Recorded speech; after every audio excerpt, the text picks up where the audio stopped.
যুবকের জন্য পরিচিত হাত ধরছে, মুরব্বীর বুঝতে আর বাকি রইল না, হয়তো আমার হারের সন্ধান পাওয়া গেছে।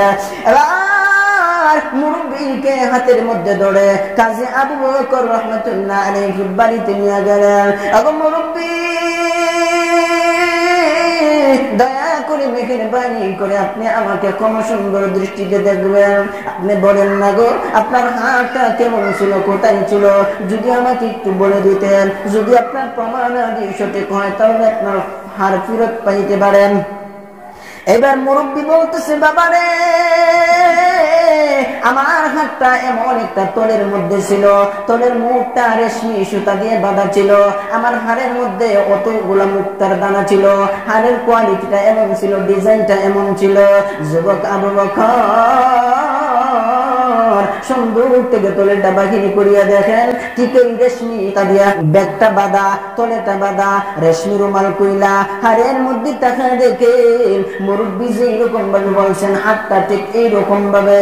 এবার বলেন মুরব্বী, আপনার হাড়ে যে আপনার হাতটা আপনি ফেরত নিয়ে নেন, হাতের মধ্যে উঠাইয়া দিলেন, মুরব্বীর হাতের মধ্যে হাড় উঠাইয়া দিলেন।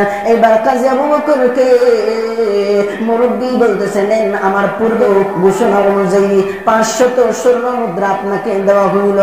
যুবক তাকায় বলে, ওগো মুরব্বী, আমি এই নেক আমলের বিনিময়ে আমি আপনার এই পুরস্কার গ্রহণ করতে পারবো না।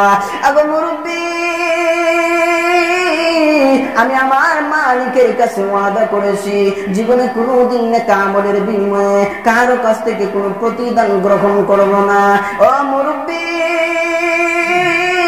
আপনার হাতটা আমার পেটের মধ্যে দিয়ে দেখেন গো, আজকে 3 দিন পর্যন্ত আমি কোনো কিছু খাই নাই, আমার পেটের মধ্যে খাবার নাই, ক্ষুধার তাড়নায় আমার পেটের মধ্যে আমি কাপড় বেঁধেছি।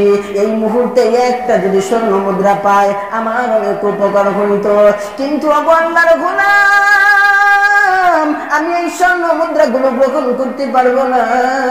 আমার মালিকের কাছে আমি বলি, নেক আমলের বদৌলতে দুনিয়ার কোনো মানুষের কাছে গ্রহণ করতে পারবো না, কারণ আমি চাই আমার আল্লাহ আমাকে পুরস্কার দিবেন।